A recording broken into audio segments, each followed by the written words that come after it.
रन्जन दैमारि सारजों लोगोसे जेलाव थानाय गासैबो एक्स एनडिपि सोद्रोमाफोरखौ बिटिआर गभर्नमेन्टनि दैदेनगिरिफ्रा बख'गोन होननानै दिल्लीयाव सावरायहैदों होननानै बिथांमोना गाथेनानैसो गारबोयो।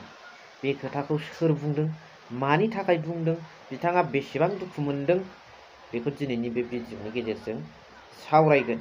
बेजों लोगोसे जे इएम रनजित बसुमतारी फेरेंगाया जे मुंख्लंफोरखौ दासिमबो सिनायजोबा, बेयो दिनै मानि परिसय, मा परिसय फेरेंगा बिथां सारा एनडिपिफोरनि थाखाय, बेखौबो बे भिडिअनि गेजेरजों नोंथांमोनजों सावरायगोन। लोगोसे खाम्फाया मानि थाखाय नमिनेसनखौ बोखांनानै लाफिननो गोनां जाखो, बेखौबो बे भिडिअनि गेजेरजोंनो सावरायगोन।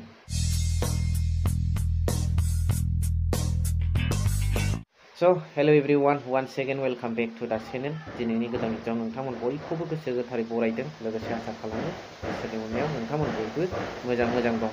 ससे नैबे भिडिअ क्लिप्सखौ नोंथांमोना नायग्रोनानै लादो। बिथांनो जुदि लाजिनाय दङब्ला दिनैनि तारिखआव बिथाङा गावनि जि नमिनेसन फैबाय थानाय समाव होगोन बिथाङा उइथड्र खालामनानै लानांगौ।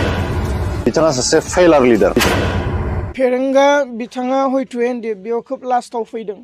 जाय बेक्तिया एनडिएफबिनि मुंख्लंफोरखौ सिनाया, बेफोरखौ सख'नायनि खामानि मावगासिनो दङ होननानै रायजो राजाफोरनो भुवा मेसेज होगासिनो। अरंस बिथांमोना दिल्लीयाव थाङै गाथेहैबाय थानायखौसो जों। रंगुल बर' आदानि बुंनाय बाथ्राया खुसेर साबा। जेरैहाय खुसेर साबाखौ सावसोबबाय थाबा बेनो बे रस गैयै मोनजायो, थिग बिदिनो बिथांनि खोथा बुंनायाबो गोदोनिफ्रायनो बे फंसे बे एखे लाइननि खोथाखौनो बिथाङा एरखांबाय थायो। हाग्रामा महिलारिया ब्लाडशिट खालामदों, असान्ति खालामदों, ओरै बेबादि बे फंसे खोथायानो दिनैसिमबो बेखौनो बुंबाय थायो। बे रंगुल बर' आदा, नोंथाङाथ' गोदो बनसुआव थानाय समाव इउपिपिएलनि मा दं मा गैया एल' एला सोंजोबनानै दिरुनजोबगोन, बुंजोबगोन, बखिजोबगोन। जै ओरै मोनदों गुरलाब उल्था।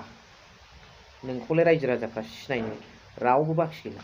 आरो नोंथाङा इउपिपिएलआव गोबां मेल मिटिं गिदिर जयनिं हाबाफारि जानानै थांबाय। नोंथांखौथ' मिडियायाव नुफिननाया बारा गोबाव जायाखै।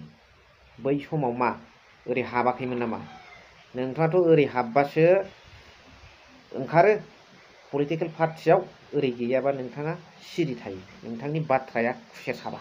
बे फाग्लानि खोथाखौ रायलायनानै समय नस्थ' खालामनानै लाब गैला। दा मेन खोथाया जाहैबाय खाम्फाया मानि थाखाय नमिनेसनखौ बोखारनानै लानो गोनां जादों, बेखौ एसे उनाव सावरायहैगोन। बेनि सिगां बे भिडिअ क्लिप्सआव नुनाय दि हारिमुआ फेरेंगा इएम बिथां सारखौ जे बिथाङा मुंख्लंफोरखौनो दासिमबो सिनाया। थारमाने बिथाङा आफादाव बिराद जुनियर, अबसे उनावसो थांखादों बिथाङा। बिथांमोननि बुंनाया जाहैबाय दिनैसिमबो मुंख्लं न'खरफोरा सुबिदा मोननांगौ पेकेजखौ मोनजोबनो हायाखै।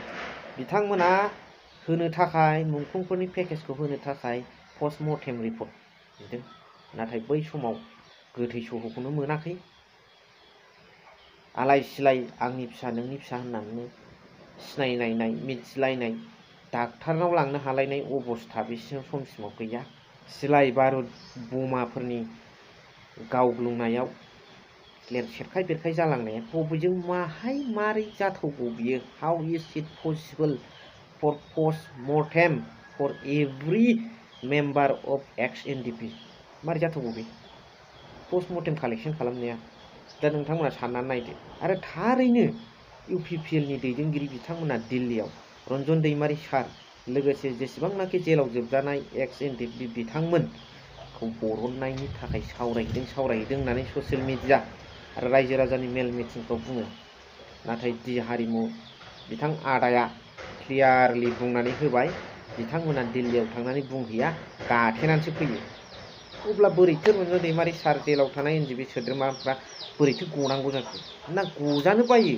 पलिटिकेल लाबालाबनि थाखाय रन्जन दैमारि सारखौ गजानो बायो नामा प्रमद बर' सार आरो इउपिपिएल सरकारनि दैदेनगिरि बिथांमोना? दा बेनि सायाव नोंथांमोन रायजो राजाफ्रा मा सानदों बेखौ कमेन्ट्सनि गेजेरजों फोरमायहरबानो जाबाय। बेजों लोगोसे खाम्फा बरगयारि बिथाङा मानि थाखाय नमिनेसनखौ बोखारनानै लानो गोनां जाखो, बेयो रंगुल बर'नि बुंनायसो। मानि थाखाय फेलार लिडार जाखो? हाग्रामा महिलारिनि नेतृत्वआव BPFनि बेनारावहाय डिपुटि चिफ जानानै खाम्फा बरगयारिया जेबो मावमाराखै नामा? गावनि ओनसोलाव साख्रि बाख्रि, लाइमोनफोरनि जौगाखांनाय, ब्रिज, लामा, स्कुल कलेजेस, स्किम बायदिसिनाफोरखौ बिथाङा हराखै नामा? ना बिथाङा थाइलेण्ड बेंककआव गोजोम हैमारो नामा? ना बिथाङा नेपटिज्म पलिटिक्स बाहायदों नामा? ना बिथाङा डिक्टेटरशिप बाहायदों नामा? ना बिथाङा अंनिया गावनिखौल' जाजानो लुबैदों नामा? बे गासैनिबो प्रश्ननि एन्सारखौ नोंथांमोना कमेन्ट्सनि गेजेरजों हरब्लानो जाबाय। अब्लानो रंगुल बर'नि थाखाय बियो मोनसे बिराद गिदिर एन्सार जानानै थागोन। नोंथांमोना कमेन्ट्सनि गेजेरजों हरदो। थ' भिडिअखौ एसेखिनियावनो फोजोबबाय। थेंक इउ भेरि माच फर वाचिं। लाभ इउ।